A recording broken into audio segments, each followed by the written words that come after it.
Hey guys, it's Ruben. So I'm here with Gina, and Gina has a great smile first and foremost. So if you guys look at her profile picture on LinkedIn, she has this very, very kind of awesome smile and just this cool vibe. Gina, tell me about yourself. You've got so many things going on. You've got a So, firm, you're a keynote speaker, you're a podcaster, and an author. yeah, yeah. And soon to be a co-working space operator. Wow. Yeah, there's a lot of things. I don't know if I'm easily distracted by shiny objects, which I'm sure is part of it, but I think to be in this industry, we have to be able to be following trends. And I didn't ever intend to be doing what I'm doing, but here I am. It all started really 24 years ago, almost 25 years ago, wanting to start a training company because I was in a sales and marketing role and I was a regional sales director and I wanted to start my own business. And so kind of took the leap and was working with companies individually. So I would go out and work with their teams on their marketing campaigns and so forth. And just it was that intersection of technology coming on the scene at the right time, and I'm always curious about new tools, so I jump in right away and try things out. And then people came up and said, can you just do this for us? And what I learned is, while everybody knows they should be using tech tools, nobody really wants to spend the time. And so that kind of got me going, oh, maybe we can do this for companies, and started a digital agency where we manage the digital marketing. We have bloggers, email marketing, lead gen. We help produce podcasts and write social media content. We do customer service in the social space for a couple hotels. And so it's been a crazy ride of going through that. And then the fact that we have 12 people on our team and we really wanted to spend more time together, I started thinking we need to move into a co-working space, but I couldn't find one that I really liked. So I thought I should start my own. And so we're opening a female focused co-working space here in South Denver. Should be open January 2020. So, yeah, that's my whole life. Aside from, having four kids and running crazy all the time, my life in a nutshell. That's awesome. Well, what I really connect to about that is that I was recently talking to someone about selling to enterprise, selling to medium to larger size businesses. And they had said something that was kind of intriguing to me. They said, they don't care about the technology. They don't care about I's and O's and ones and zeros and stuff. They care about results. They care Yeah, about growth. They care about revenue, even not necessarily even profit, but top line revenue, because right. that's kind of the growth trajectory. And of course, with technology, especially, a lot of those numbers in the back end sort of ultimately get kind of sorted out and figured out. So I really like your model of an all-in-one agency that kind of helps with a lot of those really important things, because what you, I think, just did was touched upon our go-to market strategy, which is all rooted in original content. Right. I love that you have that, because the last thing I think that a business wants to do is to have four different vendors to contract all of these individual things out. Why not go to one vendor like yourself that has the vision and actually the team to execute? Yeah. And the reality, a lot of times in the beginning, we were helping companies understand, put together a strategy, understand the pieces they needed, and then work with their teams. But then a couple months would go by and I would look and they started off doing it and then it just, flatlined. And the reality is it's so time consuming. And, anything. I mean, look, how long have we been talking about the need to do more video?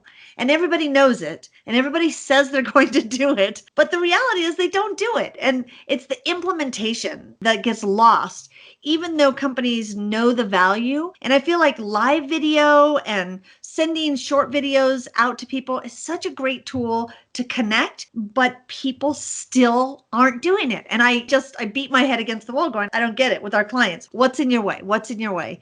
And the need for perfection is a lot of it. They feel like it has to be hard, it has to be high tech, there has to be a lot of difficult things in order for it to be worth sending out. And so they don't do it. Why do you So, think that is? What do you think the block is? I mean, I think a lot of it is ego. Number Yeah. one, nobody wants to be on camera. Number two, I feel like I have some clients that are so good on camera and they get out and they'll speak to audiences, but they fear making a mistake on camera. And so they would rather pre record, which I love all the videos you guys send out because I love all the blooper parts. Those are my favorite parts. And I think that's what I try to get across is it's the bloopers in life that make people connect to you because they say, wow, you're just like me. And I feel like in social media and in marketing in general, general is the more we can build that likability factor, the more people are drawn to your brand. And I think when we're looking at putting together our strategies with most of our clients, we're saying, yeah, you're just like everybody else. It's like, what makes you really different is you're the personality of the brand. And even a bigger brand, how do you get the personality to shine? And that's usually through the humanness of the brand. Let me meet the people there, to quit being perfect at things. Talk to us. And there's a lot of that. And in social media, it's the same thing of, you can put out tons of just content that's not going to connect, or you can try to get real with people and connect, which is why I wrote that book, Social Media Doesn't Work, because everybody says, if we could just have more stuff being sent out, more followers, we need more followers, but it doesn't work unless you do. And the reality is it's the work that people don't want to do. So I think there's the ego and there's the time. People don't have the time. I completely connect to that. I went through this process where I realized a couple of things. Number one was that all of the things that I was doing internally, creating decks, having kind of closed calls, those meet and greets, the coffee, all those could get converted. I'd say the vast majority of those could get converted into content opportunities. Kind of like this conversation. We could have had hey, let's meet for coffee. This is the first time that you and I are talking. We have never spoken before. And the power of video, the power of a podcast connects to people like this where we can share these original thoughts. It's tremendous to me, It is. And it's a missed opportunity by most brands. I mean, again, I say we've been preaching this same message and it gets exhausting being the evangelist all the time. But yeah. I feel like for 12 years now, I've been preaching technology to people that I'm going, you know what, I'm done preaching it. You either get it or you don't. And how do you not look and see the brands that are doing things to connect with people through video calls, through live video streaming, through podcasting? Like, these are things that are proven to help people connect better with a brand and bring the human factor into your marketing, but people still don't do it. John Lennon once said, a very famous quote, "Life is what happens to you when you're busy making other plans." I love that quote. I think in terms of trust building and humanizing overall people, I think that trust gets built when you're planning other stuff. When I'm planning to have some perfect production, or when I'm planning to be able to read from a script or have a perfect webinar, it's the in-between moments and the bloopers and the mess ups and the realizations, the pontifications that we have during those moments that we either have internally or we share and are expositional about it. And in doing so, that's actually what makes us sort of relatable, So I love the fact that you mentioned that you like our bloopers. I think those are the best parts. Those are the best parts. And it's true, even when you see, I spent 15 years as a keynote speaker, going out and speaking at conferences, and I saw the same thing. The speakers who were perfect. It's a sickness as a human in our society, because when somebody is perfect on stage, I almost want to see them fall. I want to see them mess up. I want to see them do something wrong so I can go, okay, finally, they're like me. So when I'm up there speaking, I'm always willing to call out my own foibles and willing to say, okay, I just was about to say something brilliant and I completely lost my train of thought. And then I'll usually make a joke about it, going, who in the room knows what I was going to say next? Because everybody wants to see that you're just like them. And I think the more we can bring that to an audience, whether it's in person or whether that's via video, somehow we have to get that out to our audiences. And I think there are some that are afraid to ever let people know that they're not perfect. Speaking is definitely also a newish thing for me within the last, I'd say, 2 years. And that is a revelation that I had for myself, that if I don't speak and sort of lean into the imperfections and the screw ups and, not sleeping the night before, being on a red eye flight, if I don't speak to those things, then they kind of quietly haunt me on the inside. And I can't be my best self. But if I diffuse them and sort of put them out there, then all of a sudden what happens is, to your point, I become a human and I become relatable and, fallible. And I think that's what really connects and I think builds the trust. So, and I think that's the likability factor. When I always say, years ago, I used to look at that and say, what makes someone likable? Is it charm? Is it, what is it about the personality? There's a lot of things built into it, like sense of humor, and a sense of humor is being able to laugh at yourself and being able to say, okay, I dropped that. Or I've seen people make a mistake and get so flustered by it. Mm-hmm. And you can almost see them start to sweat because they're thinking, oh my gosh, I hope nobody saw that. Well, of course everybody saw that.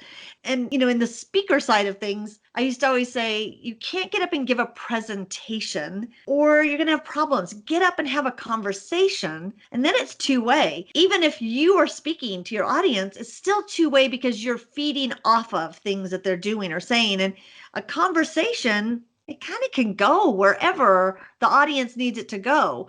But if I come in and say, I've got, usually it's way too many. I have 87 slides I got to get through in 20 minutes. You're going to kill people and they're going to hate you. And, I always tell people, quit putting up a read along and pretending that's a presentation. It's like, get up and have a conversation. Same thing with video. If you know your stuff, then you can get on video and talk about it. And if you make a mistake, so you make a mistake, you would make that same mistake, which is the point I always tell our clients is on video, if you make a mistake, this is what you look like if you were having coffee with someone. You would make that same mistake talking to somebody. You would have to correct yourself. You would have to, when somebody says, oh, I hate the way I look on video, I always remind them, you know what, that's kind of what you look like in person too. So deal with it. I don't know how you hide it in person, but on video, you're trying to hide it. And that's what you look like. It's better to just find the comfort that you so need with your rhetoric and with your overall appearance. That confidence is, I think, really critical. It is. And I don't know, maybe it comes as we age. I mean, I can remember being a lot younger and worrying about what people thought and worrying that, they were going to be judging something about me other than the message I had. And then you kind of get to a point going, look, I mean, I've been around. I know some stuff. If you're willing to have a conversation about it, I'm willing to share the stories. And I think somehow in marketing, it's getting those real stories out that draws people in. And, I'm fascinated with storytelling. And I just feel like stories draw people like a moth to a flame, that they lean in, they want to hear more. And when you're real with them and you're not trying to sell them, they can't help but want more. And that to me is the best marketing. And so, social media's job is just to shine a light to kind of catch your attention in the scrolling that we're doing, catch your attention long enough to point you to something else, a bigger piece of that story, which then should pull you in closer to say, tell me more. I love that. So speaking of storytelling, I mean, you've gone through a journey as a speaker, as an entrepreneur, as someone that's continuing to take risk. Give me some of your war stories. Tell me how you endured those and how you really overcame them. That has been what I've been living in the last few weeks, is just, there are so many war stories and so many times that you are beaten down. And as an entrepreneur, I think you just have to learn the rhythm of the journey. And there are weeks when you're on top and you're like, I am a rock star. There's nothing I can't do. And then 48 hours later, you are beaten and you're going, I don't know what I'm doing. I have no idea how I'm going to get out of this or how we're going to build this back. And so I think as an entrepreneur, it's just learning that it's all about the long game, and it's getting up every day, whether you want to or not, and showing up again and saying, okay, let's strap the armor on again because we're back in the battle. And once I mean, again, I've been doing it for 24 years. I mean, after a while, you recognize those rhythms and you say, okay, it's one of those weeks where I just need to go into a productive mode, and there are weeks where I'm not feeling creative. So I need to be all about the productivity, and let's get through these other things that I have to get done. And then the next week, I might be super inspired by something, a conversation I had. Or last week, I was at a construction girl event where these young high school girls who learn about the construction industry were up on a stage speaking, and I was blown away by them, and I was so inspired. And then all of a sudden you go, okay, what I'm doing has purpose, and it brings you up to the high. So I just think the war stories, which I've had so many, from making bad hires to, in the beginning, not even hiring, trying to do everything myself and realizing, okay, I can't do that. But, also perspective, I think, helps you deal with things when you have a really bad week as an entrepreneur. To maybe you have a client who says everything's a crisis and something fell apart and they think the whole world's coming apart. And you're saying, okay, first of all, we're not doing surgery here. We're talking about social media or a blog post, and let's put this in perspective. And I think having life experiences always brings that perspective into our business as well. And fortunately, I guess I should say fortunately, I've had a lot of life experiences, from tragedies and heartaches to incredible highs. And I think that's what brings, as an entrepreneur, saying, bring that in every day. Like when people say, leave it at the door, no, bring it in, because that gives me the weapons that I need to say, this is easy. I thought this was hard. that was hard. This is easy. Got it.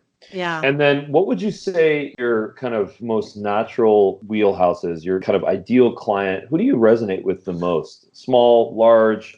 I noticed that you kind of cater to food and beverage, hotel, franchise, et cetera. I'd Oh, like to learn about that. yeah, which that's one area I always wish, oh, everybody says have a niche, have a niche.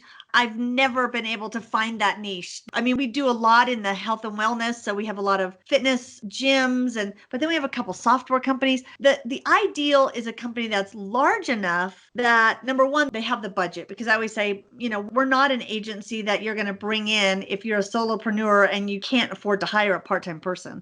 But when a company is large enough, you would hope they would have their own team in-house that's doing all of the things that we do. But we have a couple of companies that have, a 10-person marketing team, and then they still outsource the social side because it changes so much. So I would say, our ideal company is anywhere between probably $4 to $15 million companies, and they know the value that they have to be out there and connecting, but they also know the value in having conversations with people online. So, we do a lot, like I said, customer service, and knowing you have to get back to people and respond, and at the same time putting out great content and connecting. This year has been our year of let's scale back on automation and let's try to bring in that human element, which I think, a lot of the video, how are we using and how are we helping our clients use small areas of video to help them be more human to their audiences? And, there's so many ways. I mean, there's so many things. I mean, you're the king in this area of this is what we need to be doing. We need to be connecting in a human way. And so the ideal client is one who sees and knows that and allows us to come alongside and help them do it.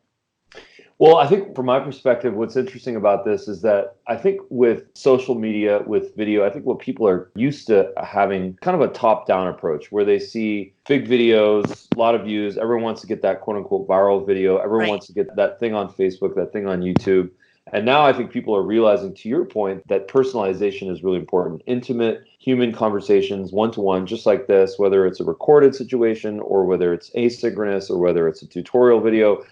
I love this idea of speaking to the camera, but then it's just one person that you're really speaking to. And then you can sort of take that asset, you can take that content, distribute it across larger channels, but that investment, that commitment, that cadence of doing that a lot with repetition, I think that's the future now. Before, I think marketers and communicators and business people used to say, I want to create a firework and I want to hope that I get lucky. And now I think people are realizing that it's the investment and that it's the long term, it's the long game, to your point. It is. And when you think about people, I mean, I always laugh because on TV, the Progressive insurance, for some reason, insurance companies, they must have a good marketing budget because they're Geico and Progressive. They're funny. Their videos are funny. So people in their videos like flow. And now there's the new character that they introduced through Progressive Insurance. Oh, I'm going to draw a blank on his name, like Justin or Jason, or he's like the goofy sidekick Oh, for yeah. Flow. Right. And seeing those 30-second videos over and over and over, I like them. Like, I want him to have his own show is what I want because he's so dang funny. And I just go, okay, what are they doing? They're creating little stories, 30-second commercials, but they're little video stories that get us to know, like, and trust them. Now, how do you take that and apply that in our business? It's like you said, it's not the big flash, even though obviously they have a big budget and they're doing TV commercials, but it's taking that concept and saying, how do we show up in 30 seconds and tell a snippet of a story over and over and over? Because I like them and it's through these short little videos. Not saying that every one of their videos is a hit, but all of a sudden we know Flo. We know her goofy sister who's on the exercise bike and I mean, I just am fascinated by their marketing because I go, they're insurance. They're selling something very unsexy. And yet they're telling this story with humor and in short little stories that get us to know, like, and trust them. And I think we can do that. I think in brands, we just have to get creative and let go of the perfection.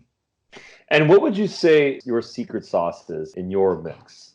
I think it's one of those things of the personalization. It's not a cookie cutter. People say, well, we just want 5 Facebook posts per week and 2 email campaigns sent out per month. It's like, throw that formula away and say, what does it take to get people to draw in closer to you? What does that take? Is it 5 posts really on Facebook? Or do we need to do something different? Is there a formula? Whenever you have something interesting to say, it's throw away what you think used to work on social media, because it has changed. And what used to work doesn't work anymore. And, it used to be about the numbers. Now it's about, I wish I could tell our clients, convince them, get rid of all the emails in your list who haven't opened an email in 6 months. Get rid of them. Cut them out, dump that list, and then take the people, even if it's 100, and start sending real heartfelt love letters to them.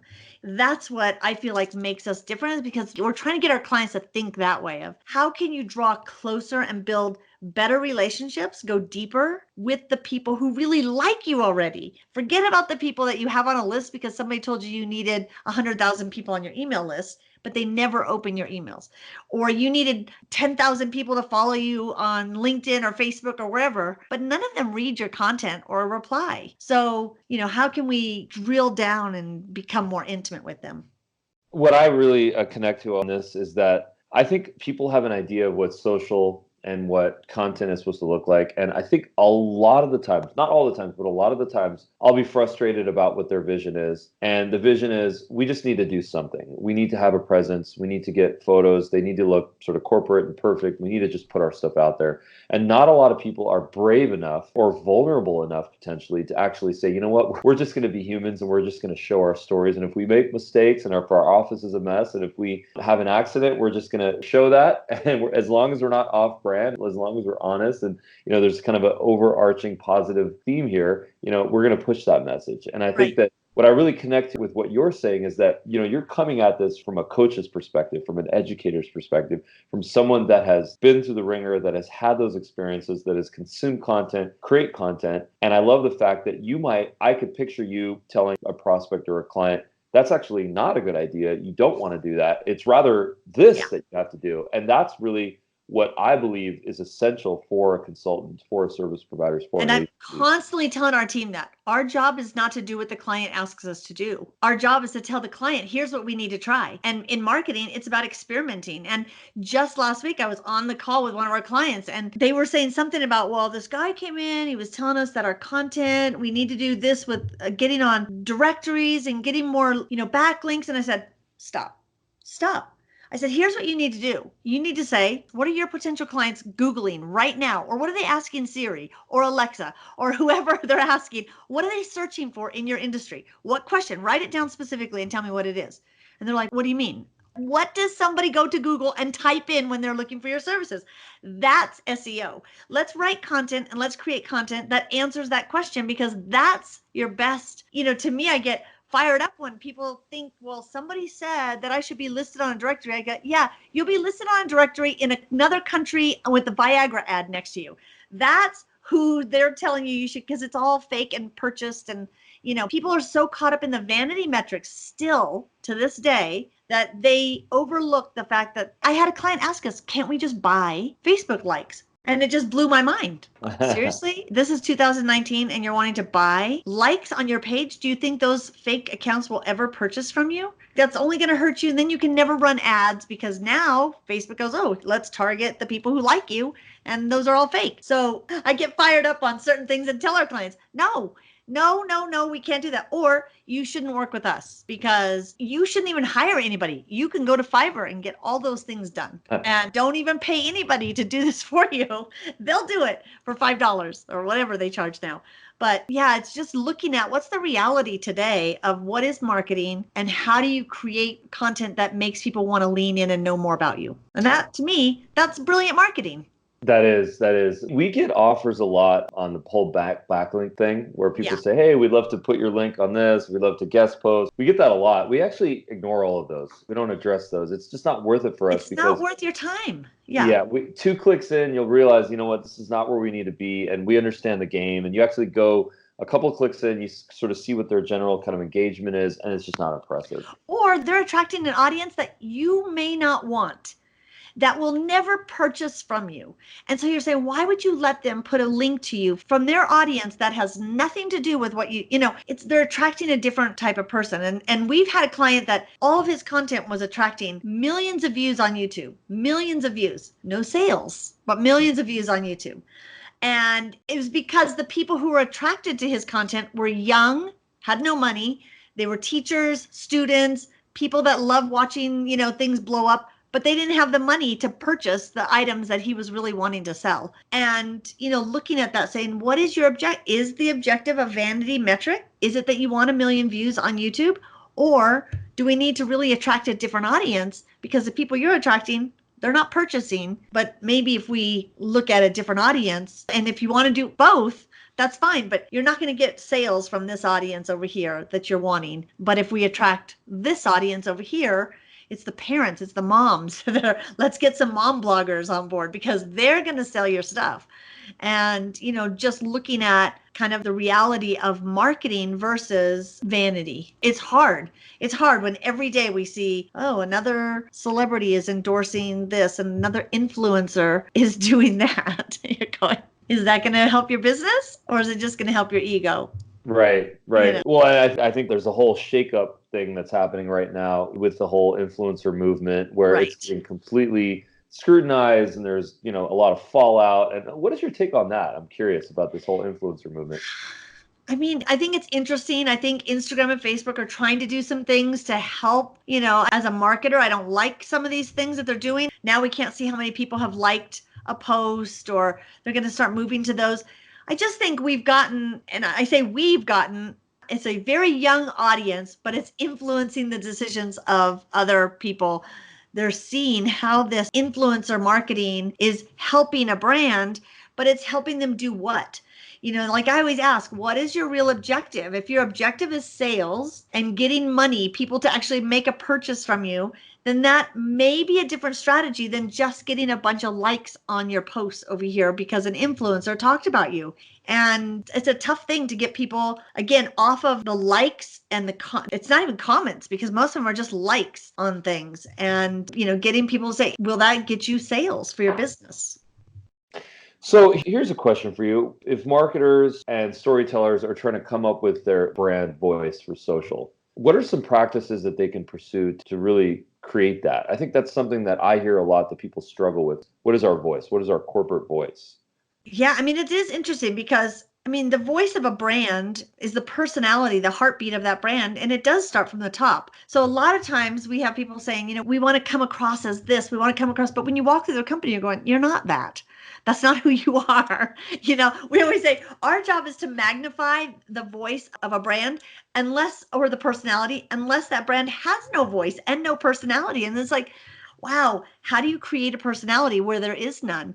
You really have to dig into a brand to say, what is the story? And a lot of times it's kind of what you said in the beginning, your origin story.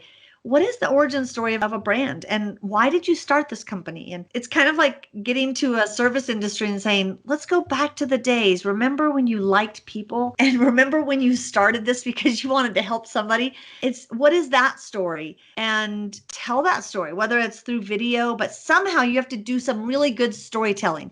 And sometimes that storytelling just has to be internal first because maybe your own teams don't even know the power of your origin story and the purpose behind what you're doing. And once the teams and once the whole, company starts understanding this is why we exist. I'm surprised how many times you ask a company, why are you here? You'll hear different things from different leaders. So I think it needs to start from the top. What is the origin story? And has that story evolved? And what is it today? What is the story of your brand today? And how are you telling that story internally versus externally? One of the things that I do to share my stories, if I don't have the time to actually get in there and write, is I do a lot of recording. So I do a lot of car recording. I do a lot of voice recording. And then that recording actually gets converted into a lot of things. It gets converted into, some sort of a content calendar or blog posts. I'm in the process right now of actually writing a book called Click Record, which is actually my first book. So I'd love to get some feedback from you at some point on that, going through the process of looking for a publisher and kind of, going through the edit and whatnot. So it's pretty much wrapped up. But going through that process, Any kind of recommendations that you can give folks to sort of get content as part of their at least weekly flow? Picking up their camera, taking photos, events, walk and talk videos. What do And you it have? is interesting because I used to always say every one of us has an obligation to blog. That used to be my mantra. Every person. I go, I don't care if you're in business, if you're a leader, I don't care. We need to be getting our stories out of our head, our experiences out of our head, whether that is for our own family. If for nothing else, what are you leaving behind for your family to read? Or it's for that next generation coming up. And one of the things back in the day of the little flip cameras, remember those little flip cameras? Yeah. Oh my gosh, I was obsessed with those. I had 5 different flip cameras. I don't know why. I think because you could customize the outsides of them, I just collected them. But I used to tell people, buy one of these flip cameras, and I want you to interview your top leaders and just ask them one question to share on video. What do you know now that you wish you would have known when you started? And just sharing that type of wisdom in short little nuggets, whether it's video, whether it's written. Most people say they can't write, which I find fascinating. Did you pass first grade? Yes, you can write. But the time to write and get our thoughts down is hard to sit down. So I love the fact that now you're right. On our phones, we can click open an audio file and just talk into that. Some people are bothered by that. They're like, I feel funny. What if people hear me? I don't want to record. You have to find the medium that's most comfortable, whether that's video. To me, it's easy to just turn on a video and create a short video, load it to YouTube in a private channel if you're not comfortable yet. But then those could be great video archives later. And, maybe you'll take them and edit them. But I feel like each of us have something through our life experiences, through our work experiences, through our industry expertise that we should be sharing. And sometimes it's just the journey. What is the journey to get where we are? And what have we learned? I read a book called The Artist's Way, and it's a popular book for people who are writers and creatives. And in that, she talks about doing the daily pages.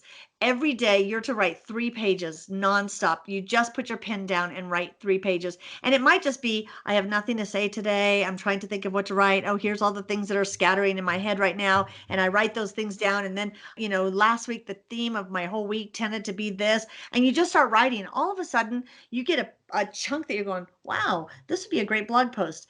And I'll take that sometimes and end up making a blog post. I spoke at a conference a little over a week ago, and the whole topic that they had been pitching that I was going to be speaking on really developed the week before I spoke because it was something that came out of my daily writing. And these are writings that maybe no one will ever see. Maybe when I'm dead and gone, my kids will find it and go, wow, she had a lot to say. But I have 3 blogs right now that I contribute to, and that's our business blog. So it's anything having to do with kind of digital marketing stuff. Then I have the Village Workspace, which is our co-working space, and I kind of write about the entrepreneurial journey, any of those stories that come to my head. And then I have one called Gina Unplugged. And those are usually things like I climbed Kilimanjaro. What did I learn on that climb? And I wrote it every day. I blogged while I was on the mountain, and my son, went through Columbine. He was at the school during the shooting. I needed a place where I could write about that, but it wasn't on a business blog. And so, I think we put pressure on ourselves that when we create content, it has to be this amazing piece of content that's going to go viral. I think we need to just look at how can I share my stories with those who might be interested. And maybe there's no one that's interested, but it needs to be captured somewhere. And I would really encourage people to really consider start contributing to that bigger body of knowledge because there's somebody out there that needs to know what you've already learned. URLs to your blogs, please. Yeah, Gina Unplugged is just ginaunplugged.com is one of them. And then the villageworkspace.com is the blog at the Village Workspace. And I blog there about entrepreneurship. And then socialknx.com is the marketing blog.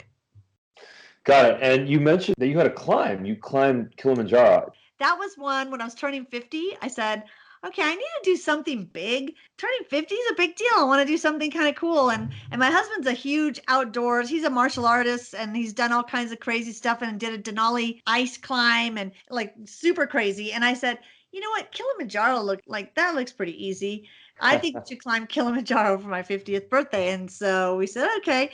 And so we live in Colorado. So we climb a lot of the 14ers here, which are 14,000 foot peaks. So I thought Kilimanjaro is 19,400 or something. So That should be easy. What I didn't anticipate is the mental part of living on a mountain for 7 days, sleeping in a tent in freezing cold. And I was the only woman in our climbing team. So, with all the climbers and the porters, there were 19 men and me. The toilet of terror, I'll just say that. That was my biggest obstacle. So what was that process like? I mean, did you have to prep for that? What do you do to before Yeah, you prep I for mean, that? we did several that summer. We climbed in August. I think we summited like August 8th. And so that summer from June until August, we climbed, I think, three of the 14,000-foot peaks here. None of it was overnight. So again, I think the stamina part I had, because it's like 6 to 8 hours of hiking a day. And so that part was not hard. It was the mental part of, wow, I'm freezing cold. You're sleeping in a tent and I don't know, maybe I look like an outdoors person, but I'm not. I'm not a camping girl. And so the camping part on a mountain was really hard.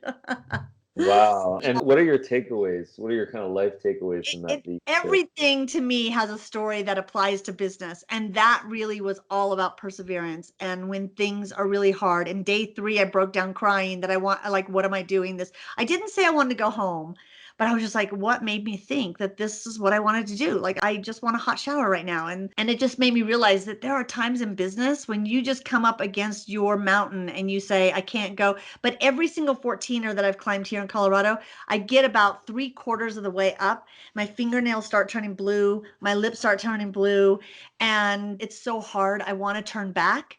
And I realize sometimes we just have to pause and rest and have a snack. And then all of a sudden, life's good again and you go again.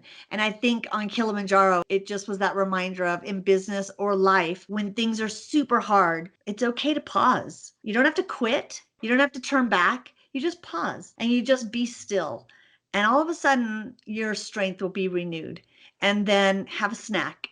And then you can press on and go again. And, it's asking for help when you need help. That was the only time on Kilimanjaro. We were probably almost at 19,000 feet. And I didn't have a headache. I didn't have any problems, but I could tell that I was starting to get kind of delirious because I couldn't put my glove back on. I started to cry because I couldn't put my hand in my glove. And I was like super frustrated and crying. And my husband comes over and goes, do you just need help putting your glove on?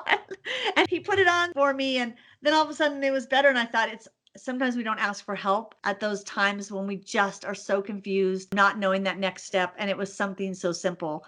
So yeah, I took away a lot of lessons from it. And every hardship I've ever gone through, there's always amazing lessons to go write those on a list, because you're going to face another hard time. And all you have to do is look at this list and go, dang, I've done all kinds of good things, and it kind of gives you the confidence to do that next hard thing. Attitude is everything, right? You can be a victim and you can say, I can't do it, it's too hard. Or it must be destiny, I'm not supposed to do this because this is hard. Or you can say, wow, this is building incredible character. There's a great quote that I always like to think about this. The problem isn't the problem is your attitude, It's you very know? true. Pardon the cliche, but mind over matter. I mean, you've climbed mountains, and that's pretty amazing. And it's also amazing to me how much can be solved by just breathing and Yeah, taking a breath. taking a breath. And that was interesting. Last week, this conference that I was speaking at, I got there and I was hurried and I had a bunch of stuff going on, this co-working space. We had some big challenges with the construction and I was dealing with all the contractors and architects and I was super frazzled. And I got up to this retreat area that I was speaking at and I just stepped outside and I was just like, oh, I don't want to be here. This isn't what I should be doing right now. And all of a sudden I got out and the wind was just blowing through the trees and it was in this beautiful part of Colorado, the Black Forest area. And I got out and I could hear the wind in the trees and I just stood there and just took a deep breath. And I was just like, this is exactly what I need to be doing, exactly where I need to be. And just the whole theme that weekend for me was breathe. This is what I need right now is I need 3 days to breathe. You mentioned that you had a kid that was there during the Columbine event. I can't imagine going through that. What was that like? Sadly, it was the first event and now we hear it weekly and it's not even like jarring anymore. Yeah. And, he was a freshman at the high school and it was one of those things that we knew he was safe before we knew how bad the whole situation was. He called us from this little hut they were hiding in behind the school and we knew he was safe. So I think of all the parents who had to wait and they went to the school and they waited 20 hours. I look back and I think the lessons that I took away from that is you could do everything right as a parent. You're going to have a hard time as a parent sometimes. And there'll be things that you can't control. He was a freshman, so we had 4 years that were so hard. And he wanted to escape life after that. And he, got into drugs and he ran away, and we brought him to counselors, and he didn't want help. And, he had to find his way. But as a parent, I learned that I couldn't communicate sometimes verbally with him during this because my emotions and his emotions would get in the way. And I started journaling to him. It was probably his junior year, senior year, the whole year, senior year. We journaled back and forth to each other, even though we were in the same house. Writing helped us put into words what we wanted to say without emotions getting in the way. And that has really helped me, just passing that nugget on to other parents who are going through tough times with their teenagers or with a spouse. I always say, try writing, because sometimes you'll be able to say things in writing that you can't say. And it helped us repair our relationship. And he's doing amazing now, and he owns his own business, and he's actually going to be doing all the electrical work on our co-working space. And I'm, super proud of him. And yeah, you get through things, but you look back and I don't know how we survived those 4 years. Emotions get in the way. I really connect to that. It's the power of the pen, but it's from an emotional, almost, romantic, interpersonal perspective. You can pour out in writing things that are really hard to say to somebody face to face. And speaking of writing, talk to me about your book. A funny story, because I was speaking at a conference coming up, and they booked this about 6 months, 8 months out. And they said, the client wants to buy one of your books for the audience. I wrote a book 6 years ago called Getting Geeky with Twitter. When Twitter first was early on the scene. But anyway, they wanted to buy one of those books. And I said, oh my gosh, that book is so old and it's so outdated. Like, that's the bad thing about writing anything in the technology field, is a year later, if you wrote anything specific in there, it's no longer relevant.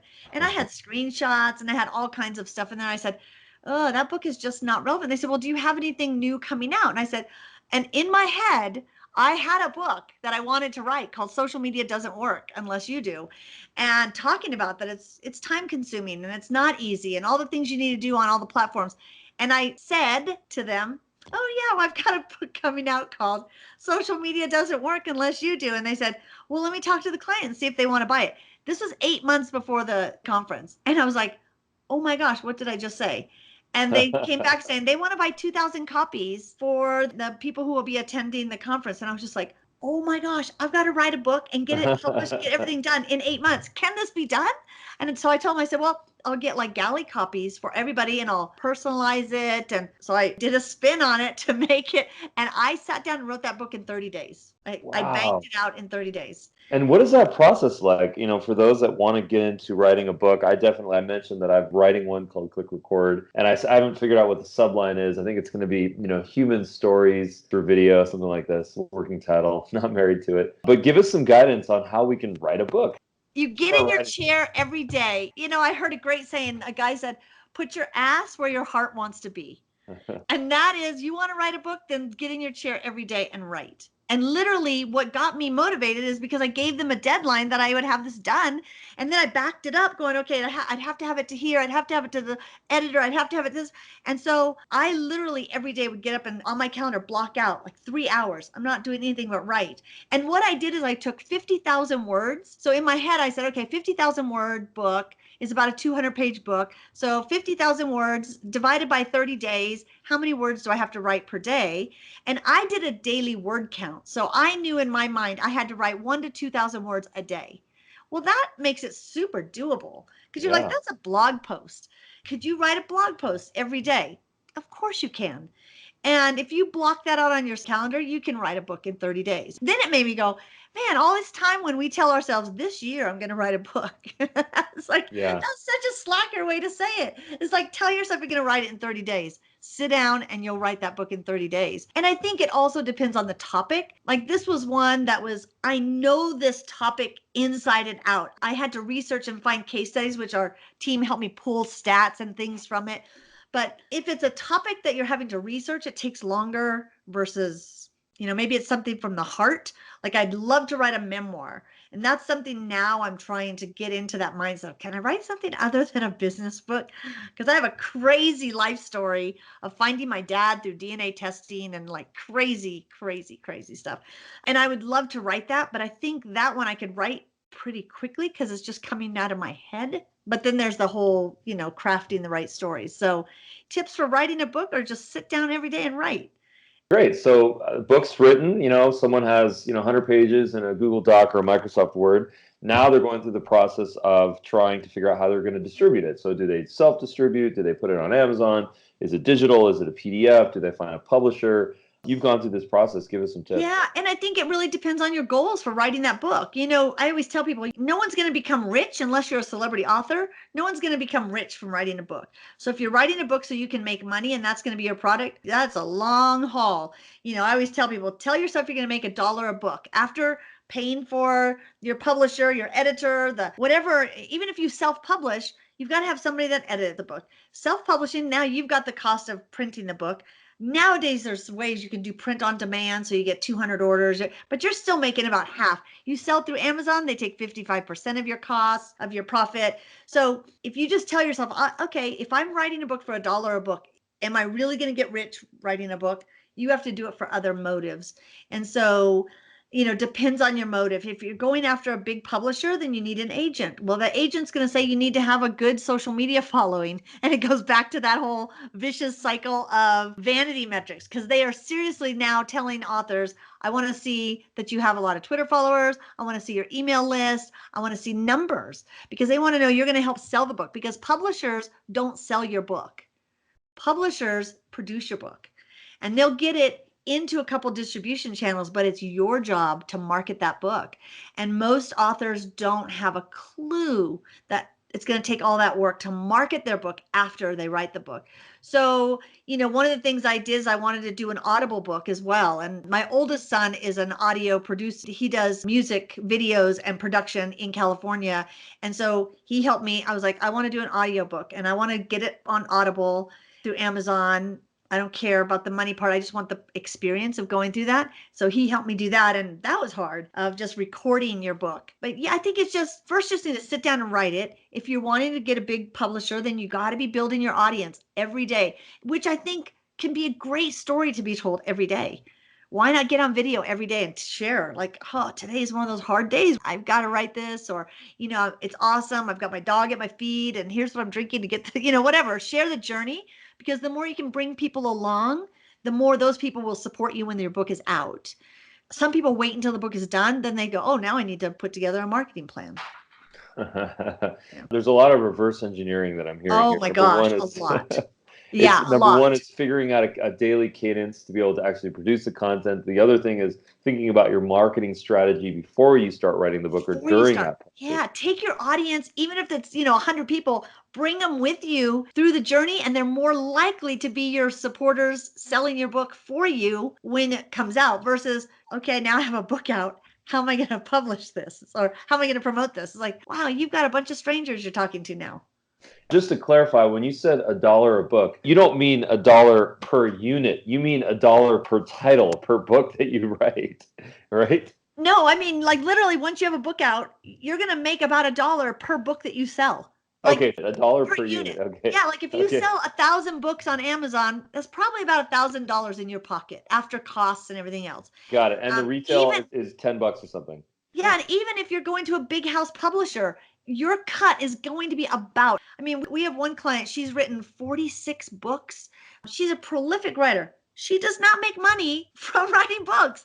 Like, once you start selling these books, there's a lot of costs involved in selling the books and marketing your books. So you make so little, unless, again, you're a celebrity author that's getting a $20,000, upfront. But most people are not there. Yeah, most people. So you want to write a memoir on finding your father through DNA. Wow. Yeah. I'm intrigued. What are you willing to share right now on this story? Oh my gosh. Like, is this a 3-day podcast? Yeah. I mean, I grew up never knowing who my dad was. My mom always said my dad died before I was born, when I was really little, and she never told me. And then when I was 30, she sent me this long letter saying, I feel the need to tell you that I got pregnant when I was 18 by a guy that it was a one-night stand. I didn't even know, like, I knew his name was Tom. That was it. I was 30 when I learned that. And I was just like, what do you do with this information when you're 30 years old? It doesn't change your life. So you kind of go, oh, it's interesting. Well, then DNA testing started coming out. And so 2 years ago, My husband says, you should find your dad. You should find, I was like, how do you find somebody based on their first name? Even through DNA testing, I think it's still a lot of, needle in a haystack. And so I did the DNA test. I sent it off and it came back and I see, oh, well, here's my nationality. I knew my mom's side was all Italian. So I was like, all right, anything that was not Italian, that was my dad. But I'm looking through all the data going, is your name Tom? Do you know somebody named Tom? You get all these requests like, oh, we're fifth cousins. We're third cousins.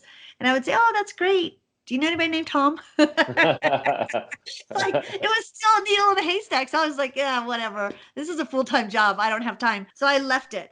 A year goes by. I get a Facebook message from a woman. She says, I just did my DNA testing and we show that we're closely related. And I gave her the same response. Oh, that's great. I got on here trying to find my dad. All I know is his name is Tom. And she replied back, goes, OMG, that's our dad. No. Yeah. And so just like that, when she did hers, we matched as sisters. And then I flew out to Napa, met her. Our dad's still alive. He lives in Vegas. Found out his last name is DeBoard. So I was like, oh, Tom DeBoard. And I wrote him a letter saying, I'll fly out to Vegas. I'd love to meet you. I'd love to find out more about you. I sent him this letter. I wait. He replies back and goes, I don't want to meet you. And he says, you're the result of a chance encounter many years ago. So after all this story, like major rejection, and then again, I'm faced with the thing of what do you do with that? And you could just sit there and have a pity party, which I did for about an hour. I don't know why that's part of my story, but it does help me put in perspective other rejections in business, in life. And, there's a book called The Beautiful No, N-O. And in our life, we get a lot of rejections. We get a lot of no's that at the moment we think they're horrifying and they're shattering our life. But when we look back at them, we see the beauty in them. And we see how that no led me to another yes. And that's how I'm looking at it. It's a beautiful no. I can't imagine that chance encounter not taking place and then you not existing because exactly. Just having this experience in learning your story and being inspired by you and just seeing this tremendous amount of value that you provide people, it's very inspiring to me. That's very nice of you to say. It's funny because he ended his letter with, please do not contact me again or any of my family members. And immediately I thought, oh my gosh, what a horrible person. And then I sat down and thought, wait a minute. He can't tell me what to do. So I wrote him another letter and I said, first of all, if you knew me, you would know I always have the last word. And I need to tell you what an amazing person and amazing life that I have. And I told him about my husband and my 4 kids and all the stuff I had that was amazing. And I said, and now you will never hear from me again. And I sent that letter because it's like, he can't tell me not to write to him again. And yeah, you're right. He needed to know. Who knows? He may not have even opened the letter, but. I'll ask a deep kind of cyclical question for you. I noticed that you studied psychology. And what led you to that arena? And how have you used it today and how has it helped you? I mean, psychology has helped me in everything. I find people fascinating. What led me to study psychology was probably more of a slacker answer in college, that it was like I was interested in those classes and didn't think I was good at math or sciences. So I went that route. But I'm just a naturally curious person and I love hearing people's stories. And so I think psychology is all about, once you hear someone's story, it just opens up that relationship and you immediately find all the little fibers that you connect with and you say, how could you not like this person? I don't care what their background is. I don't care where they came from. I don't care what their religion is or their sexual orientation is. Like once I hear their story, there's immediately, I love that person. Like you just go, I need to know more about them. So to me, I wish it was a required class for everybody because it just teaches us to kind of dig into the whole human psyche and learn more about people and be curious. I love that. Another question I have for you is, I know that your co-working space is a women-focused operation, which I think that's a tremendous movement right now. A simple question for you, and this is what I'm noticing from my perspective, but I feel like women are doing really well right now in business. I feel like a lot of problems, not all of them, but a lot of problems have been solved, I think, or at least are being solved or in the process of being solved. So what are some takeaways I would say from that general mindset, that general mentality? I don't know if I should say a woman-focused mentality or feminine or anything like that, but give us some learnings here. What are some takeaways here? Yeah, I mean, it's interesting because number one, I feel like this is a time when we're seeing so many things being done, but I think the number one, the kernel at the bottom of it all is stories. I think women are finally telling their stories, which when I hear a woman tell her story, I hear it and go, okay, that's possible. What I thought was impossible before, suddenly I hear a story of another woman doing something. I go, that's possible. So to me, there's more women sharing their stories, which encourages that next woman to say, okay, I didn't think I could do it, but I think I can do it now because I heard somebody else do it. The whole co-working thing is interesting because I went into a bunch of co-working spaces here in Denver and I kept calling them bro working places because I felt completely out of place. Like literally I felt like number one, I was older than most people. And number two, I was female. So I felt like walking through the dorm room or the frat house to be more specific, where everyone was turning like, oh, somebody's mom is here. And I walked through going, wow, I don't feel like this is where I belong. And so then I'd find others and I'd find some spaces that were, pretty mixed. But then again, I felt older than most people there. So I wanted to focus on a space that really, women work differently. They talk more than men. We want to share those stories and hear those stories more often. And so I wanted a space where women felt safe because a lot of co-working spaces are 24/7. I wanted it to be in a really safe area. I wanted the center of the space to be about stories. And so we have a podcast room, media room, 27 offices, conference rooms. It's not a large space like a WeWork. It's like a 14,000 square foot space with offices and, conference rooms and places. But we're going to do monthly storytelling where people share their stories. And we have a media podcast room to encourage people to get out there and share their stories. So I feel like this is a time when women are hearing and seeing more possibilities. And I just think it's through hearing those stories. We had our first Black president, and suddenly every Black young child goes, dang, it's possible. I think when we see somebody doing something, we all of a sudden go, oh, my paradigm just shifted. Now I know I can do that if that's what I wanted to do. And I just think we're seeing a lot of that happen with women moving into positions that other women are seeing and going, okay, I can do that. Well, I notice I've been reading a lot about how sales is now converting into a much more consultative, compassionate, empathetic, storytelling based paradigm, and Yeah. that some people are thriving and they're really doing well in that format. And other folks I feel like are really struggling because that's not where they come from. That's more of an alpha or close situation, kind of a boiler room vibe. What is your takeaway? How much of your time is spent selling, and what are some kind of tactical tips that you can provide to us on how we can be better salespeople?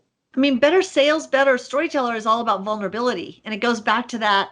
If we're comfortable being our real self and being vulnerable to be wrong, I can't tell you how often I realize somebody tells me something and okay, wow, that isn't what I knew before, but this changed the story for me. And being willing to say that instead of the ego getting in the way, which is hard for everybody. I think it's easier for women because we naturally come at things a little more empathetic. And I say that and then I'm going, but I know a lot of amazing empathetic men who are okay with being wrong. Or it's interesting. I know some who are okay being wrong in a certain audience, but if the testosterone rises up when they're in front of another man and they don't want to be wrong or be vulnerable. And I think vulnerability is one of those things it's a skill we all need to work on. And I think putting that transparency out there, and there's such overused words, companies need to be transparent, but it just means, like we said in the very beginning, it just means being real. So how can companies be more transparent, and how can we as individuals, both as business people, but just as humans, Yeah. be more vulnerable? It does take practice because I found it's a skill. In a business, we have to start practicing it in our meetings from the leadership all the way down of sharing things that I'm thinking that this is going on with my team. And instead of me making assumptions, I need to go in and say, this is what I'm thinking. I think everybody should be reading Brene Brown's books. I think her last one that I just read was Lead Greatly. It's a one with leadership in it. It was a powerful book on being vulnerable at work with one another and saying, this is what I'm perceiving to be happening. tell me, what's your story on it? Hearing each other out instead of me making an assumption and making decisions based on my assumptions. So I think it takes practice. I think it's a cultural thing. Is it okay really to make mistakes? People say that all the time. Oh, here we're encouraged to make mistakes. If somebody totally screws up, are we willing to say, let's talk about what we all can learn from this? Or do we still kind of punish people for making mistakes? And are people still afraid to ask questions in meetings? And I see a lot of meetings where there's a strong personality who's so unaware, who has so little self-awareness that they don't realize they talked the entire time. And everybody else has something to say, but nobody was asked for their opinion. And I think that's where it's fostered, is in those small places. And for a sales team to have a sales leader who can be vulnerable and say, you know what, I want to hear from you. I want to hear your input on this. And I mean, it's not an easy answer. I think we all have to do better inviting others in and not just being, I'm the expert. Like when people tell me, oh, you're a digital marketing, a social media expert, I always say, number one, there's nobody who can be an expert in this industry because it changes every single day, but we're all students of it. I've just been in school for a long time. So, be okay to say we need to learn every day and we need to be open to learn something new, a new perspective, a new story. And I think that's where it can start. Well, there's a great paradox in there, which is that the path to success, the path to building trust, to growing is actually through vulnerability. Yeah. And it's being honest and it's being open and sometimes admitting that you made a mistake and that you're wrong and that you're a student. And I really connect to that. And to realize that our failures are the compost that grows that next generation of gardens in our work. So when we put stuff out there and it's a total, failure, to look at that and say, we could not have grown that other idea had we not had this failure. So looking at failures, not that we want to celebrate doing anything wrong, because it would have been awesome if that first idea took off. But when it doesn't, to look at that and say, you know what, you can't get great until you get started. And it's always, if you do a podcast, you do videos, our first few podcasts, not few, my first lots of podcasts and videos were so horrible that I look back and go, oh my gosh, I can't believe I published those. But I want to keep them because I look and go, look how the progression moved once I got started. And sometimes we just want to only start once we're great. You're still going to have failures when you start. So just get started and let those be the compost. Let those be what fertilizes the ground, because what's going to come next is going to be amazing. Well, I think you touch upon a kind of an interesting point for me. One of my biggest complaints is that as young people, I have two kids. My first just turned 6 years old, and I'm realizing that he's growing up in a culture where there's 8th place trophies and that you get a sticker for everything, and that if there's some issue, maybe he has a learning disability, maybe he needs some sort of medication. When I say he, I just mean any kid, really. Yeah. And that there's some external issue potential that needs to be overcome by going to a therapist or a psychologist or a professional, and that he or she, the child, is going to get fixed on their path. And, that frustrates me because I think for a couple of reasons. Number one is that you grow into, let's just say, the business world, and that idea of embracing failure, I have not seen that experience. You see it in startups, you see it in some Silicon Valley companies, if there's enough venture capital, you see it in places where people have true perseverance and are able to endure a lot of things. But overall, I would say, at least from my perspective, corporate America, I don't think does a great job of embracing failure because, my theory on being successful, product development, selling, finding product market fit, scaling, getting to a point where you have a successful business is through mistake making, and it's through failures. And it's through those learnings and through that success, through failures and through learnings, that you're actually able to succeed and go to a larger place. So, I think about this a lot from a young person's perspective and how they're going to be able to sort of integrate into the business world and what that's going to look like. Do you have any kind of takeaways or any tips? Yeah, and one thing we used to always tell our kids when they did something is when things don't work out the way they wanted them to, whether it was, didn't take first, second, or third at the taekwondo tournament, or, their soccer team lost every single game that season.